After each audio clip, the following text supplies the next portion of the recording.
J'ai découvert un film de Noël en juillet. Comme toute la famille avant 2005, on avait un ordinateur de salon, un seul ordinateur pour une famille de 6. Et il y a un été qui a été absolument génial. J'avais 8 ans, je n'avais pas d'amis, j'étais seul avec ma mère parce que tous mes frères et sœurs étaient partis ailleurs, et je passais la journée à mater des films sur cet ordinateur, une énorme machine grande comme ça. Quiconque a vécu dans une famille nombreuse a conscience du plaisir qu'il y a à être tout seul. Et puis, je suis tombé sur Love Actually. Je joue là. Tu veux un café? Et puis, je suis tombé sur Love Actually, un film de Noël culte. Je regarde le film, il défile, il avance, puis la fin arrive, et à ce moment précis, ma mère passe derrière moi et fond en larmes. Elle avait fondu en larmes rien qu'en voyant la fin. Ouais, parce que Love Actually, ça fait chialer, et moi aussi, j'avais chialé, et surtout à ce passage qui me touche au plus profond de mon être. Du coup, j'essaierai d'être drôle, histoire de compenser les émotions qui sortent de ce merveilleux conte de Noël. Préparez les mouchoirs, éteignez les lumières, sortez les mon chéri, on va parler de Love Actually. Générique.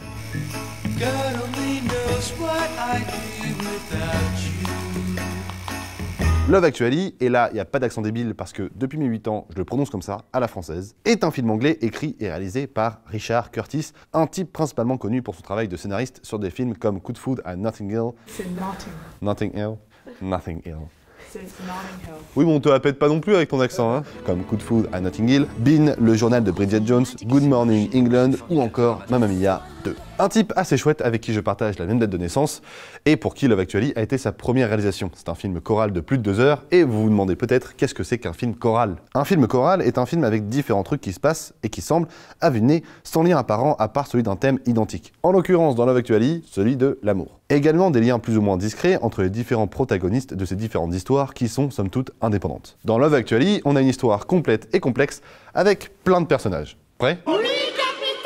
Ça commence avec John et Judy, joués respectivement par Bilbo le Hobbit et la fille qui joue Judy dans Love Actually parce que personne ne connaît son nom, qui sont des doublures lumière et qui se foutent à poil en attendant les vrais acteurs. Sur ce tournage, on trouve ensuite l'assistant réalisateur Tony, joué par Abdul Salis, qui n'a pas fait grand chose après, et qui est quant à lui le meilleur ami de Colin, un anglais qui est le sosie de Paul Bettany, sauf que c'est pas Paul Bettany, et qui en a ras le cul des anglaises. Du coup, il veut se casser aux US pour draguer de l'américaine, mais pour ça, il a besoin de thunes. Par conséquent, il travaille dans un mariage où on a Mark, qui est joué par Rick Grimes, avec pas de barbe et des cheveux propres, et qui est le témoin de son meilleur ami Peter, qui est joué par le mec qui joue Mordo dans Doctor Strange et qui va jouer Scar dans le prochain film Le Roi Lion en live action. Dans ce mariage, où Colin travaille, Peter donc va se marier avec Juliette, jouée par Elizabeth Swann, et ce couple a en commun les amis Jamie, joué par Colin Firth, toujours aussi charmant, et qui tombera amoureux de Amelia, une portugaise qui fait le ménage parce que nous sommes dans un film raciste, et Sarah, une employée de bureau jouée par Laura Linney, une actrice que j'aime beaucoup dans The Truman Show, la série The Big Sea ou encore la mini-série Les Chroniques de San Francisco, adaptée des bouquins que j'avais lu plus jeune et que j'avais kiffé, une actrice qu'on voit vraiment pas assez selon moi. Et donc Sarah a un frère nommé Michael, interné, et elle est amoureuse de Carl, un autre employé du bureau où elle travaille. Le bureau est quant à lui dirigé par Harry, joué par le professeur Rogue, qui a une relation relativement étrange avec son assistante Mia, pour qui Mark a travaillé d'ailleurs. Mia, elle, c'est la voisine de Nathalie, jouée par une fille, on sait plus trop dans quoi elle a joué après, qui est l'assistante du Premier ministre d'Angleterre, David, joué par Hugh Grant, et j'utilise le vrai nom de l'acteur parce que les gars, c'est Hugh Grant, il pète la classe. Qui n'est autre que le frère de Karen, joué par Danny McPhee en personne, et qui elle est mariée à Harry. Vous savez, le mec joué par Hans Gruber. Karen, toujours joué par celle qui joue le professeur Trelawney dans Harry Potter et le prisonnier d'Azkaban, a comme ami Daniel, joué par le mec qui ne nous connaît pas, mais qui a des compétences, et qui cette fois-ci n'a pas une fille jouée par la Shannon de Lost, mais un fils, joué par le gosse de Game of Thrones, du Labyrinthe, mais aussi de Nanny McPhee, que le monde est petit, qui s'appelle Sam, et qui est amoureux d'une fille qui s'appelle Joanna. Et entre-temps, on a un chanteur, joué par Bill Nighy, qui serre les doigts avec son manager Joe, joué par un gars qui ressemble beaucoup au roi Robert Baratheon, alors que pas du tout, c'est pas du tout lui qui joue le Robert Baratheon, le mec qui joue Robert Baratheon, c'est Mark Hardy, un mec qu'on a vu dans The Full Monty où il se fout à poil, et dans le film Chevalier avec Heath Ledger,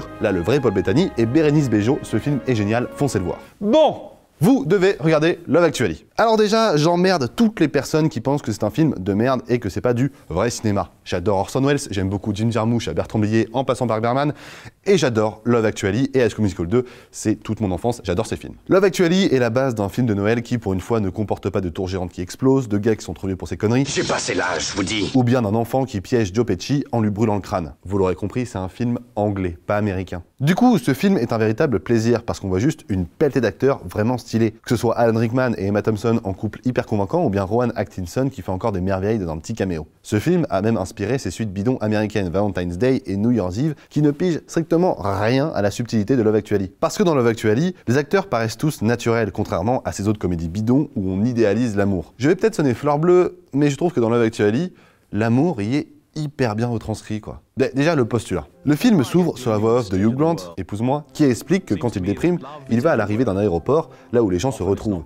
Et il est réconforté de voir autant de gens s'enlacer et s'embrasser. Et ben, c'est ça que le film vous fait. C'est un énorme câlin mielleux avec des personnages hauts en couleur, mais toujours crédibles, parce qu'on arrive toujours à comprendre ce qu'ils ressentent, que ce soit de la joie ou de la tristesse. Les acteurs arrivent à capturer des mimiques qui ont fait leur succès afin qu'on puisse les reconnaître et dire « Hey, mais je le connais, lui !» sans pour autant tomber dans une caricature d'eux-mêmes. Je veux dire, Liam Neeson, le mec a perdu sa femme et genre ça se voit dans ce jeu. Regardez-moi cette tronche. Le mec est triste. Et la petite cerise sur le gâteau, c'est de redécouvrir le film à chaque fois qu'on le voit, en se rappelant en fait d'acteurs du film qu'on aurait oubliés et qu'on reconnaît au fur et à mesure du visionnage. Genre là, c'est le mec qui joue David Jones, et elle, c'est Nadia d'American Pie, et lui, il joue ce mec dans Breaking Bad. Il y a même le dieu généreux de 300. Le câlin, le côté rassurant et tout le gratin british devraient vous convaincre de vous plonger dans ce film que les jeunes d'aujourd'hui appellent des plaisirs coupables. Donc par pitié, je vous demande très gentiment, arrêtez d'appeler ça des plaisirs coupables. Ne soyez pas coupables d'aimer ce genre de film. Je trouve ça horrible de reléguer un film de Noël bien fait dans son fond avec un propos fort qui est, même quand tout le monde te dit que t'es grosse,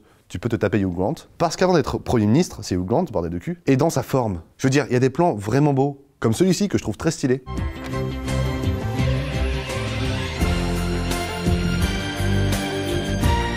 C'est pas le meilleur plan de tous les temps, c'est pas THE plan le plus beau du cinéma, mais je sais pas, je le trouve vraiment beau. Comme ce plan aussi. Là, on a affaire à de la comédie visuelle, donc en gros, une blague qui passe via l'image, et non pas via du dialogue. Alors, ce que vous trouvez drôle, reste ce que vous trouvez drôle, mais c'est assez cool de voir certains films faire l'effort de réfléchir à comment être drôle au travers du cinéma, et pas juste avec des mots. Comme là, par exemple. Les deux personnages parlent, et le chanteur joué par Bill est assis. Et ben, il y a un truc qui m'a toujours fait rire, c'est ça. C'est con, c'est vraiment très très con. Mais je trouve que cette posture d'homme accroupi, de un, bizarrement, ça définit le personnage qui est étrange. Sérieusement, ce mec est très étrange. Hi, kids. Here's an important message from your Uncle Bill. Don't buy drugs. Become a pop star and they give you them for free. Mais surtout, deux, ça veut dire qu'il y a une réflexion dans la façon de mettre en scène les personnages. C'est rien de foufou, hein, mais juste, Richard Curtis y a pensé. Et penser ce genre de mise en scène dans un film avec une telle envergure, c'est déjà pas mal. Et c'est vraiment de plus en plus rare. Puis pour sublimer tout ça, il y a un montage aux petits oignons qui rend le récit fluide et très clair. Alors arrêtez. Aimez ce film, ou ne l'aimez pas d'ailleurs, vos goûts vous regardent. Je voulais surtout parler de Love Actually parce que c'est un film qui me fait toujours autant kiffer 15 ans après sa sortie et qui me fait toujours pleurer quand cette petite fille embrasse sa mère. Il est sur Netflix, alors foncez. Ne soyez pas coupable d'aimer ce film ou même ce genre de film. Il n'y a pas de plaisir coupable, il n'y a que du plaisir. Et puis merde, il y a Hugh Grant qui danse sur les Pointer Sisters.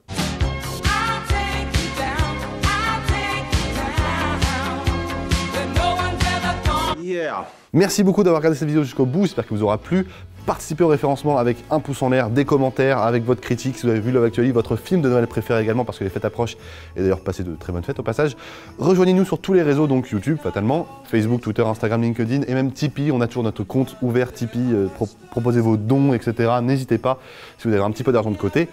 Moi, je vous laisse, je vais regarder Love de Gaspard Noé qui est dans un autre registre, on va dire. Tchou! God only knows what I'd be without you.